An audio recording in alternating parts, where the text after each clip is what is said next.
ప్రపంచ నాయకుల్లో ఎవరే అత్యంత ప్రజాదరణ గల నాయకులు అంటే 4 సంవత్సరాలుగా ప్రతిసారి నరేంద్ర మోడీ గారు ఒకటో స్థానంలో వస్తాడు. అటువంటి వ్యక్తి ఆయన. పవన్ కళ్యాణ్ గారు, పవర్ స్టార్ పవన్ కళ్యాణ్ అంటే మీకు తెలుసు యూఫోరియా ఎలా ఉంటుందో. పవర్ స్టార్ గారు పేరు వింటూనే పవర్ స్టార్ అంటేనే జనాలకి ఇది వచ్చేస్తుంది. ఆయన గురించి మాట్లాడామనుకోండి, మన గురించి కాస్త ఎక్కడన్నా వేస్తారేమో అని ఇళ్ళలో కూర్చొని, ఒక ఆయనేమో ప్యాలెస్ లో కూర్చొని ఏసీ రూమ్ నుంచి మాట్లాడతాడు, ఒక ఆయనేమో ఎక్కడ ఉంటాడో నాకు తెలియదు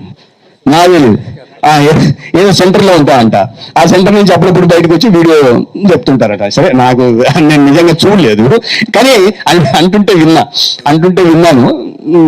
చిలకమణి పాపమిత్రుడు కదా, మరీ కష్టపడి గెలిపించి నెత్తిన పెట్టుకొని, ఆయన నెత్తిన పెట్టుకుంటే పర్వాలే, ఈ ధర్మవరం ప్రజల నెత్తిన మీద పెట్టి ఒక భస్మాసుర రాష్ట్రాన్ని తీసుకొచ్చి ఆయన మీద పెట్టుకొని ప్రజల మీద కూడా పెట్టడం, ఇప్పుడు తీసుకురావాలా, దానికి మంది వేయాలా, అది వేద్దాం, అది వేరే విషయం.